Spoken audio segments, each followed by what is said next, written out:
Bear Down Bears fans, another edition of the Chicago Bears podcast coming your way. We got double bad internet today as we're trying to fight through this hotel internet because me and Courtney both in Canton, both at the game yesterday, both kind of in the rain. I got out of it. I'm not going to lie, Courtney, full disclosure. I left at halftime. I was like, I can see the rest of what I need to see on TV. No, you did the right thing. I stayed through the rain delay. I had to shoot something for the morning Sports Center show, and that was I get why they had to delay it, like kind of like keep the idea of, okay, well, maybe it'll clear up. They have that 30-minute window that they were looking at. I knew that we were never going to get back on the field, and that I was actually like praying that they wouldn't, because there's 3:31 remaining in the third quarter, and that third quarter moves slow. So we would have been out there probably till like 1 a.m. at that rate had they resumed play after like 11 o'clock. So thankfully they didn't, but we did see, I will say it was not the most boring preseason game I've ever seen. And you saw some good things from the third stringers, especially someone like Brett Rypien, who, trying to make his case to be a part of this team in some capacity. But there's, it wasn't as sloppy as I think you would expect for a first preseason game, outside of guys slipping because the field surface was so slick. And that's kind of where I wanted to start, where I don't know if I didn't want to see anybody play, but I did feel a lot better about Matt Eberflus's decision not to play any of the starters when you saw how poorly the field conditions were. I mean, like, the turf yesterday was terrible. I had guys behind me saying that they were down on the field earlier, and they were like the little rubber pieces that they put in the turf. I was like leaving with them in my socks and in my shoes because of how much it was. Like, it was bad conditions. I will say I'm leaning more towards good call by Flus to not put the starters out there. And I think you saw that when you saw the kickoff returns, the new kickoff rule.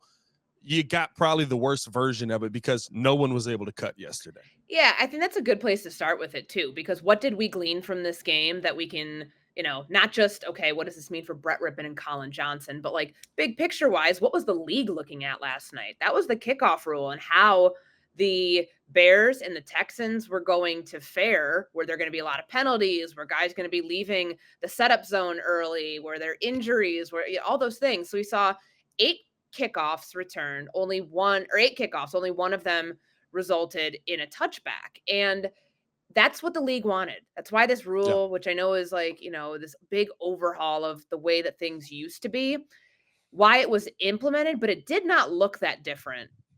It really didn't, outside of like guys in the setup zone, but the results did not look that different from what we were used to. I mean, the first 2 kickoffs, like the first ones, both of them, like 26 yards, it's a yard ahead of where a touchback has been throughout, our time of knowing how this works in the NFL.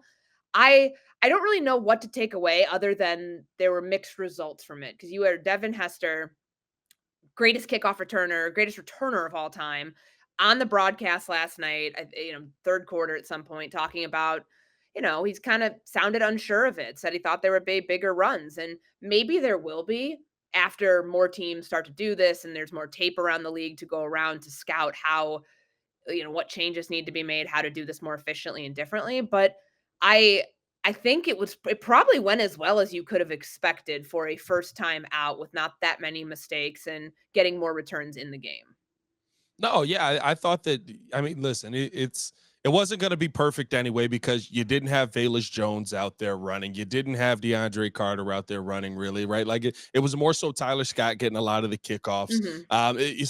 You knew that you weren't going to see the best version of it. There was also a weird hodgepodge of like guys that played on both sides last night. Like the Bears were throwing out, like it was a combination of like more 3s and 4s than 2s and 3s. Like it was a weird setup last night. So you're not going to see the rule be executed the best way that you can with the best players out there. It may look a little different if you've got, right, your starting special teams unit with your starting kick returner, because I do think my one takeaway from it was, yes, it didn't really change much. You didn't really see much difference, but you can still see if there's one solid block, Mhm. If you've got Velus Jones back there, he could take it to the house.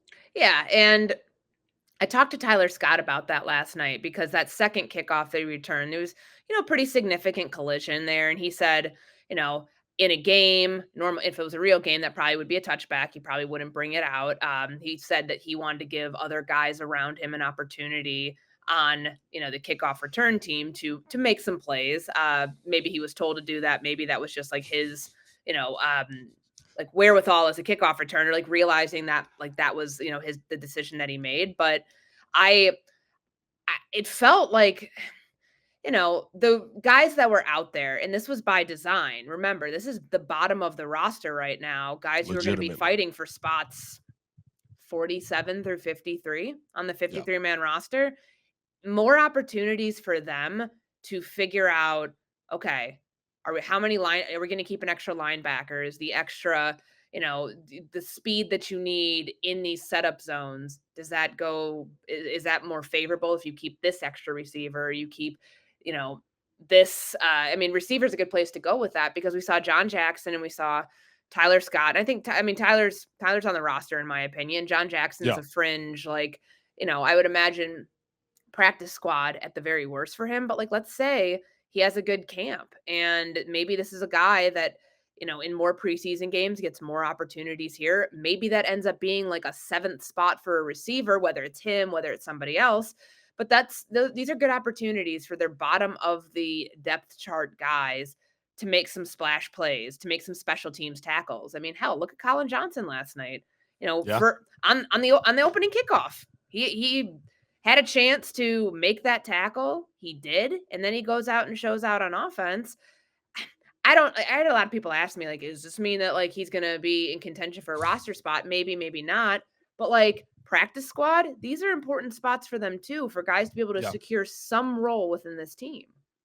Well, and you know what I said last night, because there was a lot of talk about the Brett Rippens and Colin Johnsons Hmm. of in that game, right? Because you these to me, this first preseason game is almost like a tune-up of, like, especially when you get to your third and fourth string, them going up against third and fourth stringers. It's like, okay, how do you look versus them? Hmm. Okay, now in week 4, maybe some in week 3, we'll get to see you versus maybe some guys who are also the fringe guys, or right, if you play a little bit in week 2, maybe I try and put you in there more so Colin Johnson than anybody versus the ones, and see if you can replicate some of those things that you actually do. I think yesterday's game was more of a, okay, you looked really good against them. Now maybe I'll give you an opportunity, and it's still a maybe, but maybe I'll give you an opportunity against some of the better guys to see if you can replicate that against them, if it's worth keeping you on the roster. Of course, and as they start playing more preseason games, I mean, of course, we'll expect to see the starters at some point, or at least some of them. Caleb Williams Yeah. being the one we're all waiting to see when he debuts. But I don't like they've got 4 of these games, and I do think that this is the chance to figure out what your coverage teams are going to look like. That's an Yeah. advantage that they want to have this year, knowing that they were the first team, one of 2 teams to get to rep this thing. And also, knowing that Richard Hightower was, part of the rules committee. He did a lot with the kickoff. Like he's got an inside edge just in terms of knowledge of how it's supposed to look and how it's supposed to feel. Yeah. So these are games, next 3 games. And, I mean, that joint practice, I don't view like nearly as much of like that affecting like kickoff and all of that. Of course, they're going to rep it, but these games are where you start to weed out the better bottom of the roster players who can potentially give you an edge there on kickoff return. No, for sure, for sure. Let me know how you guys feel in the comments below. What are your thoughts on the new kickoff rule? This was very interesting just in the section I was sitting in. I There were mean, it so many looked people weird that were at just, first, and yeah. you know what else was weird? The 12th man on the field. So like when Torrey Taylor was Oh, yeah. holding Cairo Santos's kicks, like so that player has to like before the ball's even touched, they've got to like, all right, ball snapped, boom, they have to be off the field. But it's weird. Like it's always going to be weird seeing 12 men on the field knowing that that's not a penalty for that Yeah. play anymore.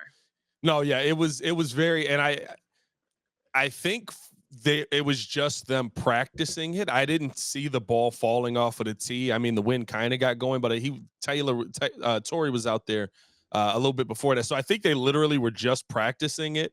But it was weird. I remember just being like, we got a problem here, boys. But then you see him not run down the field. He's just got to vacate the field itself. It was Sure. That's going to be scary. I don't know if I want my starting punter on that duty. Right? Like, I don't want him on the duty of like, hey, sprint off the field as fast as you can. That's bringing a little extra risk into it for me.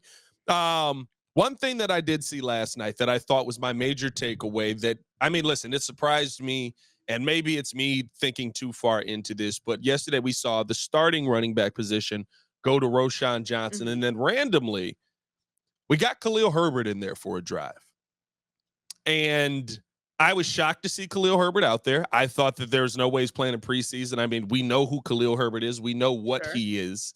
Seeing him out there, to me, seems very indicative of like, hey, go out there versus the 3s and 4s, basically annihilate them so that we can get some good tape on film for you that we can send to other teams. Could that have been a sign of like, maybe a Khalil Herbert trade is coming soon, and we just want to make sure that we've got something of him from this season to show people? Potentially, but I also look at this as a true competition for the RB2 spot. And I know that you and I talked about this prior to training camp starting, and there have been some people who say, how could they possibly want to part with Khalil Herbert? He's had a really good camp in 10 practices. Well, they did not draft him. Roschon Right. Johnson is Ryan Poles' draft pick. They're going to, and I don't think you can look into it too much last night. Oh, well, Johnson got the start with the backups last night. I think they really want to see what they have in both. And knowing where Khalil Herbert is with his health, I got a chance to talk to him after the game. And he said, from that ankle injury, being able to do a lot of track workouts this offseason to be able to, you're always going to be worried when guys are coming for your leg and being around your ankle. That's always going to cause Yeah. a little bit of anxiety. But the burst is there. That 19-yard run he had a couple plays before it set up Colin Johnson's first touchdown. That was a big deal for him. And it's a big deal for the Bears too, because if they decide that they're not going to, keep him in the fold, then you're right to the degree of there's film out there that shows, hey, maybe somebody else wants to, I don't know if they trade for him, if they would just like try to wait this out to see if they would end up releasing him. Because Right. he's in the final year of his contract. But it doesn't hurt the Bears to let this become a competition that plays out at that position, to know what you have in your top 2 running backs that are not named DeAndre Swift. But then, see, that's what makes it tough for me, though, right? Because I think in my evaluation of how he's played at camp, Khalil Herbert has had a much better camp than Roschon Johnson. We've seen Khalil Herbert on the field already. Like, it's not like he's new into the fold. In fact, Roschon Johnson's kind of the new guy that we're trying to see out there. Like, Mhm. I don't know why you would play Khalil unless, like, I get the competition aspect of it, but even competition wise, right? Like, there's no question if we're just basing this off of what we've seen of Khalil Herbert this year, he should be ahead of Roschon Johnson.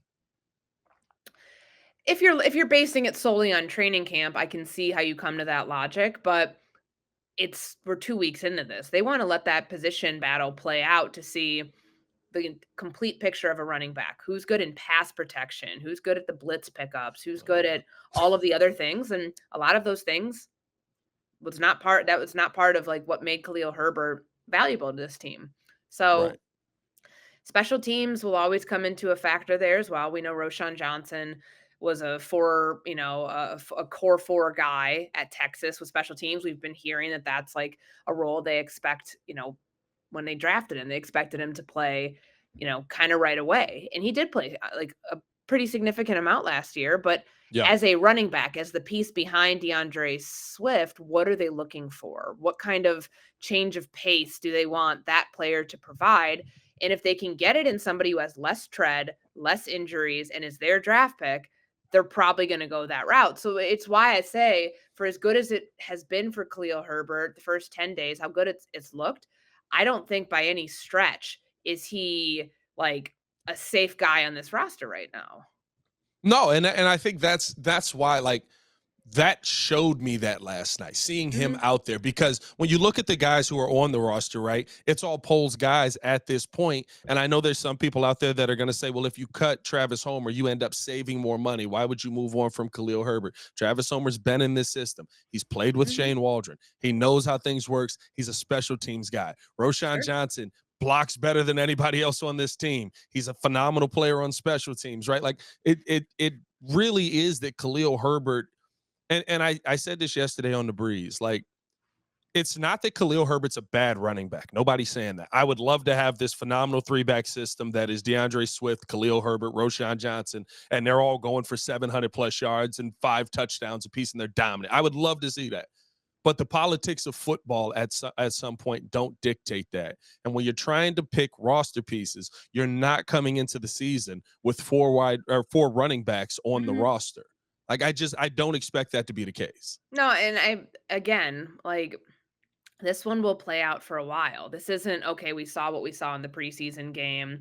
It's a wrap. Khalil Herbert's on the Right. roster or he's not on the roster. In the case of yesterday, you'd absolutely say he's on the roster. They have For sure. so many more of these games. And that also shows, like, DeAndre Swift's not going to be playing a lot in the preseason. You don't want to play your starting running back in the preseason. Yeah. You want to, like, hell, look at the run Demetric Felton got yesterday. Like, that's how you handle the running back position, a position that is filled with wear and tear and injury risk. Go ahead and use your guys way down the depth chart to make sure that you don't injure players you need in the regular season. But I fully envision this becoming like the number 2 position battle behind starting center when, Mm. this thing picks up again. Yeah, we'll see. Or We'll the see starters that playing at some it point. it's definitely going to be something that we have to key in on, because I like I said, when I saw Khalil Herbert out there behind Brett Rypien, I was stunned Yeah, to see that him one out was a on little the it field. was a little surprising. I mean, I was not surprised to see Tyler Scott out there knowing No. the kickoff returns that he had been a part of during training camp practices. Was not surprised to see the two running, or was not surprised to see Roshan Johnson. Was a little surprised to see Khalil Herbert knowing how much he's played. I want to say this. I was surprised that we didn't see Velus Jones back there. I thought I was crazy. Everybody's like, well, he's the starting kick returner. He's the starting kick returner. I was like, Are in a are brand are new we kick are we return are we rule. sure? Like, that's the thing. Like, okay, I understand they're going to I give. think we're sure now, aren't Yeah, we? no, I mean, no, Like, I guess yeah, it's so. like their actions are dictating how sure you should be about it, but is it the right decision is my question, because I know what Flus said That's a last great night. point. He was pressed about it and he said, "Well, no, everything's an open competition." So, like, of course he's going to say that. What else do you want him to Yeah. say? Because they're not going to declare that Velus Jones, who has been unreliable in moments and more of a question mark than a certainty, you're not going to go out and say right now in the preseason, no, he's secure. His spot on the roster is good to go. Their actions are telling you, though, that it is, which Oh is, yeah. it might not be the best thing in terms of, giving yourself options elsewhere. But to me, that was probably one of the louder declarations that were made last night by who played versus who did not. Javelus Jones has the immunity of a Supreme Court judge. I don't know how the heck he Oh, keeps it right. God. Like, it is wild what we've seen. Let's pivot here to the defense a little bit. Talked a lot about the offense. I had 2 very big takeaways yesterday on our defensive line. Number 1 for me was our 3rd round pick, Zach Pickens, got absolutely manhandled in his time on the field. I mean, like, you wouldn't think that he was at any point above Javon Dexter last season. It looked bad. He had a very bad game. I'm not saying that's what it's going to be the whole camp, but, like, it's a bad start. And then on the flip side of that, Austin Booker, I don't know how he didn't get credited with the sack, I think but that it's preseason for the statisticians too. Because I was looking at it, I'm like, wait a second, did it go down as like a tackle for loss only, or like not even that? He's like credited with 1 tackle last night on the stat sheet, and I have watched that replay just to make sure that I'm not crazy.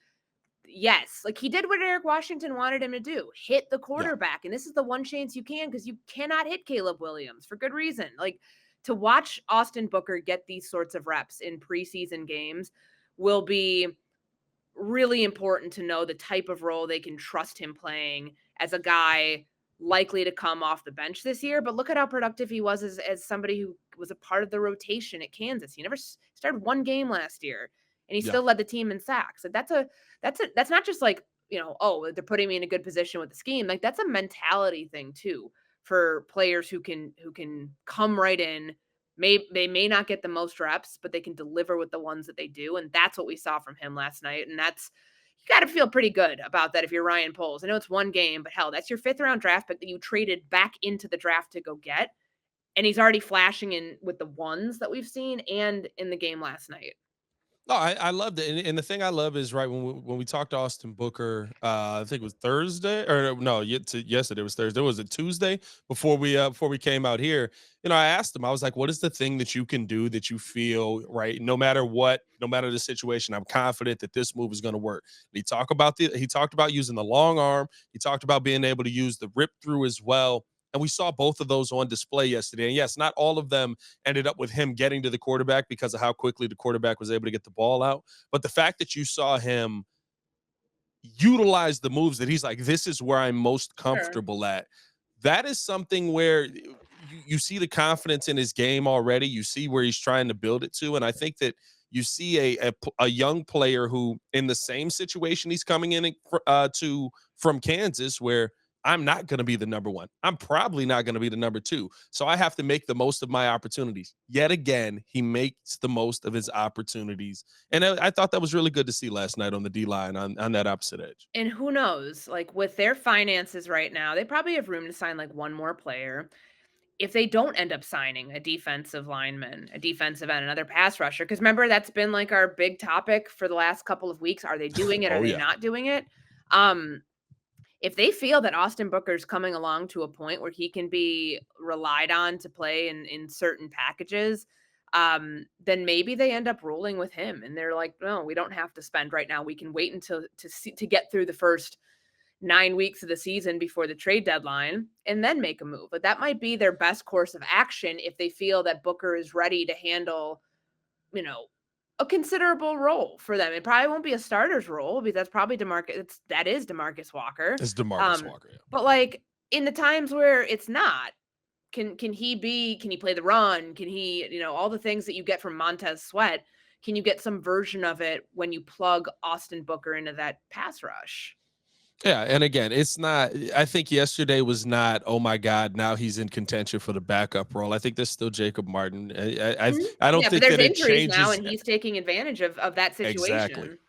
Exactly. And that's the thing. That's what I love about this kid. That's why I'm excited about this kid. I wanted the Bears to take him in the 4th round, but we got him in the 5th, so I'm still happy about that. But like it's one of those situations where when you see a guy that every opportunity he gets, he takes advantage of, there's something there that you can utilize, and there's something there that you can find a way to put on the field. And that's why I was excited about Booker last night. I was very sad about Pickens. I'm not gonna lie. Like seeing Zach Pickens go up against kind of the 2s and 3s, like I was like, this is our 3rd round pick, and he's getting killed out here. Yeah, I don't know what to make of it, like in terms of his camp and you know, Very quiet. well, I Very mean, quiet. the other day, so he's on the field with the starters who were not in pads and they were just kind of or they were the ones that were in pads and they were kind of going through, they were going through their stuff. Most everybody on that side of the field wasn't going to play and Andrew Billings was out, so he got those reps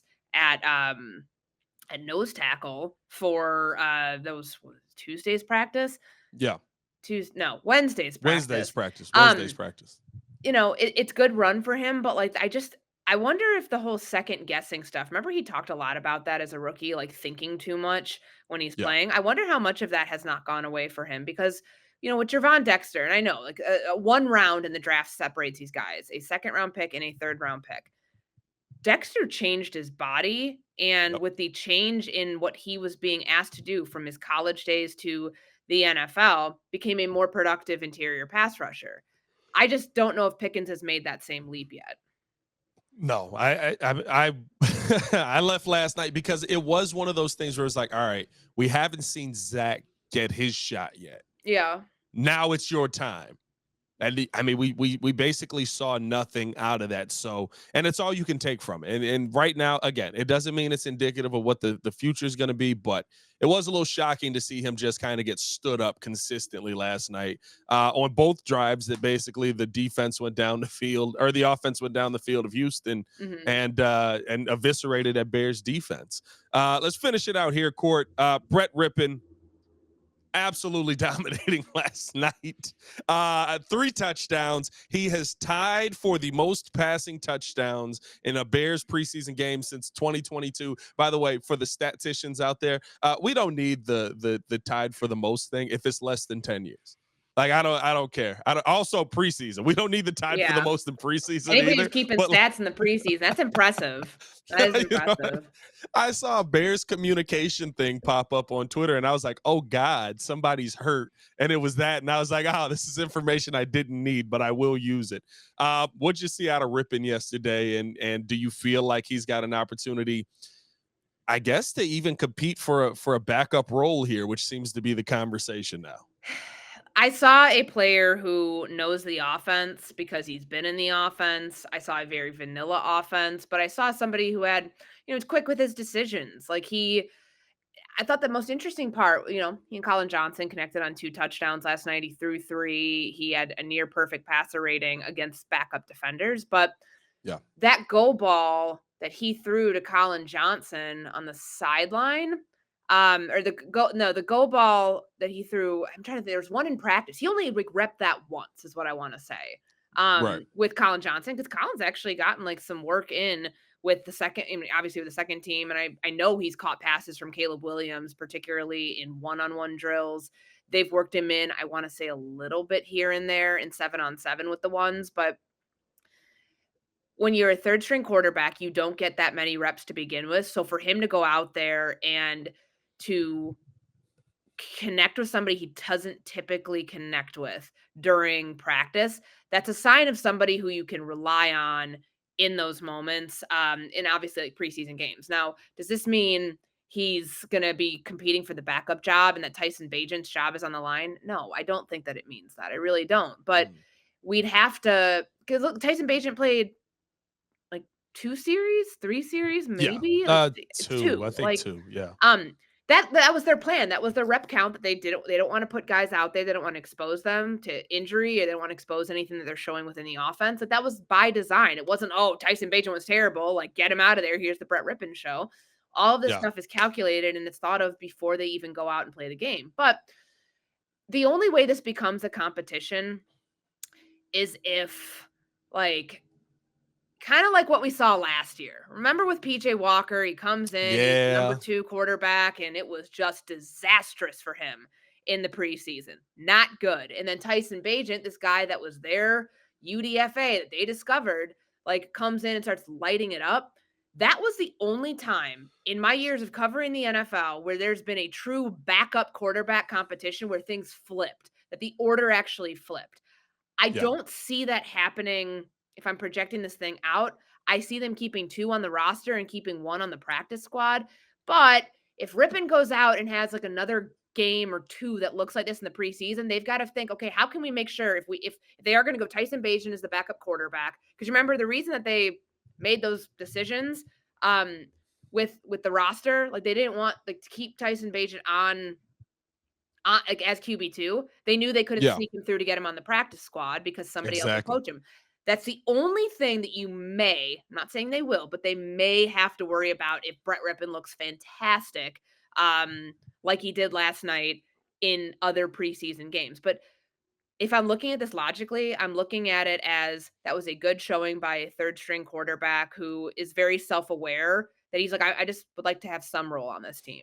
And some role very well And maybe I practice squad, but yeah. he's the oldest guy in that room too. I think that there's a benefit to having him there with Caleb Williams as somebody who knows this offense, has some experience in the NFL, but is very much a backup quarterback.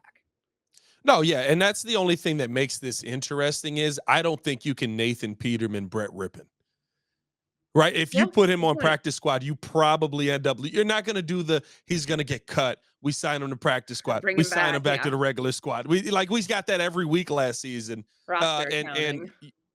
And you're not going to be able to do that with Rypien, especially with his knowledge of the system, how he's able to go out there and execute. He's a solid backup, and that is the one thing that I think the Bears may have to worry about this season. Which I don't know. Do you take 3 quarterbacks onto the roster? I'd be very surprised to see that too. But Honestly, that will depend on these next couple preseason games. Like yeah, if Brett Rypien, because Tyson Bagent has already earned his spot within this organization, I firmly believe he will be QB2 this season. But that leaves the door open if, again, this is the first preseason game. I remember seeing Jake Browning do this, and I know Jake Browning's a backup quarterback, and on the Cincinnati Bengals, I believe he's still there. But in yeah. Minnesota, this happened, and people way overreacted to one night practice where the backup quarterback is out there looking like Brett Favre.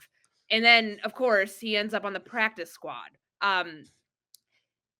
Make sure when you're evaluating these things, you're looking at who the reps are coming against, and there can be great Oh yeah. plays within all of that. And it is impressive when somebody doesn't get a lot of reps in practice to see them go out and seemingly not miss a beat. But consider who it's against, take all the context into account here, and we'll see next week after the Buffalo game if we're talking about another great Brett Rypien performance. We'll see. We'll see. Let us know you guys' thoughts from this first preseason game. Football is back, and that is exciting. Let us know your thoughts in the comments below. We've been down there talking with you guys as well. As always, hit that like button, subscribe to the page, leave a 5-star review. Y'all know what to do. For Courtney Cronin, it's your boy Pat the Designer back at it again, man. Y'all stay safe out there, Chicago. Bread down. One love. Peace.